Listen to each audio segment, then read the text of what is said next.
राजमाता Jijau ST bus सेवेच्या लोकार्पण कार्यक्रम विधिमंडळाच्या प्रांगणामध्ये होणार आहे। महाराष्ट्राच्या सार्वजनिक परिवहन व्यवस्थेमध्ये नव्या युगाची सुरुवात करणाऱ्या राजमाता जिजाऊ या अत्याधुनिक एसटी बस सेवेच्या लोकार्पण सोहळ्याचं आयोजन करण्यात आलंय। या कार्यक्रमाला मुख्यमंत्री देवेंद्र फडणवीस आणि उपमुख्यमंत्री एकनाथ शिंदे, उपमुख्यमंत्री सुनेत्रा पवार या उपस्थित राहतील।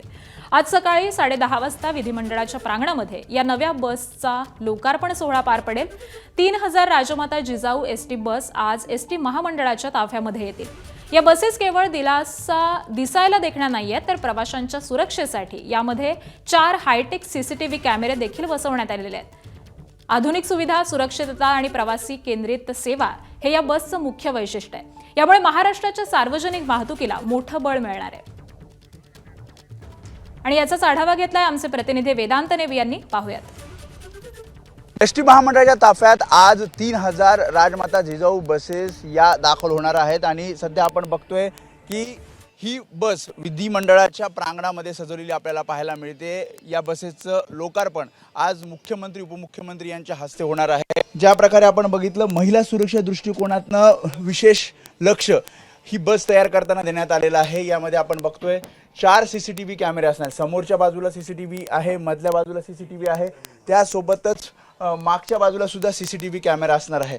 त्याशिवाय इथे जर आपण बघितलं तर सीट, आतापर्यंत जे सीट आपण बघितले त्यापेक्षा वेगळे सीट आपल्याला इथे पाहायला मिळतात, जेणेकरून आरामदायी प्रवास प्रवाशांचा होऊ शकतो। सोबतच डिस्प्ले आपल्याला इथे पाहायला मिळतोय। पुढचं स्थानक कुठलं असणार आहे हे आपल्याला या डिस्प्लेवर पाहायला मिळणार आहे। USB चार्जर सीट खाली आहे, त्यामुळे चार्जिंग सुद्धा प्रवाशांना करता येणार आहे। आणि 56 जे आसन आहेत, 56 सीट्स या बसमध्ये असणार आहेत आणि त्यामुळे 3x2 ची ही राजमाता जिजाऊ बस अशा 3000 बसेस आज एसटीच्या ताफ्यात येणार आहेत आणि वर्षभरात 8000 बसेस, ज्यामध्ये काही 2x2 आणि काही 3x2 बसेस असणार आहेत।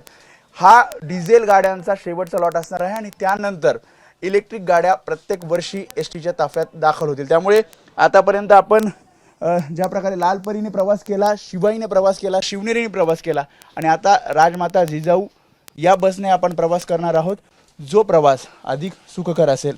कॅमेरामन अरविंद बारगेसह वेदांत नेब, एबीपी माझा, मुंबई। एबीपी माझा, उघडा डोळे बघा नीट।